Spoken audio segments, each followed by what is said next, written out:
আগামীকাল কী রান্না করব সেটা কিন্তু আজকেই ঠিক করে ফেললাম। হ্যালো এভরিওয়ান, আসসালামু আলাইকুম। সবাই কেমন আছেন? ছোট্ট একটা সবজি বাগানের ভিডিও নিয়ে আবারও চলে আসলাম আপনাদের মাঝে। আজকে আমি আমাদের বাগান থেকে নিজে হাতে লাল শাক তুলতেছি। আর আসলে নিজে হাতে সবজি তুলে খাওয়ার মধ্যে একটা আনন্দ আছে অন্যরকম। হয়তো বা 20 টাকা হলে বাজারে এই লাল শাকটা পাওয়া যায়, কিন্তু নিজেদের হাতে আর কি রোপণ করা, তারপরে কত কষ্ট করে এটাতে পানি দিয়ে তারপরে এটাকে আর কি বড় করা, প্রতিদিন বাগানে এসে দেখা যে শাকটা কতটুক হইলো। তো আসলে এই জিনিসগুলা যারা বাগান করেন তাদের ভিতরে এই ফিলিংসগুলা কাজ করে। তো এই যে আজকে আমি আমার বাগান থেকে লাল শাক তুললাম, আর এই লাল শাকটা আমি আগামীকাল ভাজি করব, এই জন্য তুলে নিলাম। আর এখানে আমাদের কয়েকটা বেগুন গাছ আছে, আর আমি আজকে আপনাদেরকে সেই বেগুনগুলা দেখাচ্ছি। আমাদের বাগানে কিন্তু 2 রকমের বেগুন লাগানো হয়েছে। তো একটা হচ্ছে যে সাদা, আর একটা হচ্ছে একটু সবুজ।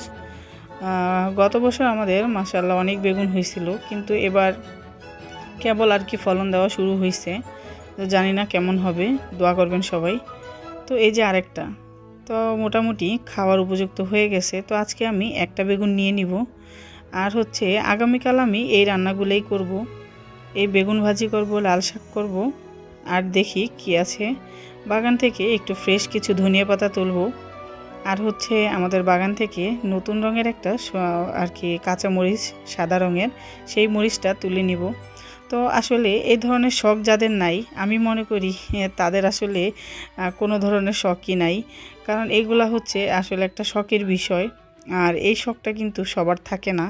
তো যাই হোক, আমার কাছে অনেক ভালো লাগে যে এরকম বাগান থেকে নিজে বাগান করব, বা নিজে হাতে এরকম শাকসবজি তুলে নিয়ে খাবো।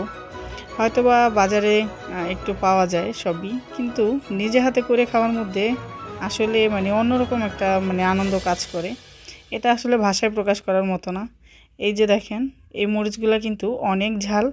তো আমি আজকে কয়েকটা কাঁচা মরিচ তুলে নিলাম, কারণ লাল শাক ভাজিতে আমি এই মরিচটা দিব। আর এখানে অল্প করে একটু ধনিয়া পাতা লাগাইছি, আর এখান থেকে আমি বেশ কিছুটা ধনিয়া পাতা আমার রান্না করতে যতটুক লাগবে ওই পরিমাণে আমি ধনিয়া পাতা তুলে নেব। তো আজকের মতো ভিডিওটা আমি আর বেশি বড় করছি না, ভিডিওটা এখানেই শেষ করব। তো আমার মতো এরকম সবজি বাগান কার কার আছে, কে কে এরকম সবজি বাগান করে নিজে হাতে সবজি তুলে খান, অবশ্যই কমেন্ট করে জানাবেন। আর ভিডিওটা যদি ভালো লাগে অবশ্যই লাইক কমেন্ট শেয়ার করতে ভুলবেন না। আর আমার ভিডিওটা সবাইকে দেখার জন্য অসংখ্য ধন্যবাদ। পুরো ভিডিওটা সবাই দেখবেন। আর এরকম টাইপের যদি ভিডিও চান তাহলে অবশ্যই কমেন্ট করে জানাবেন। নেক্সটে আমি আপনাদের সাথে এরকম টাইপের ভিডিও অবশ্যই আরও ভিডিও শেয়ার করব। আর আমার ফুল বাগানটাই আমি একদিন আপনাদেরকে সুন্দর করে দেখাবো যে পুরো বাগানে আমি কি কি সবজি চাষ করেছি।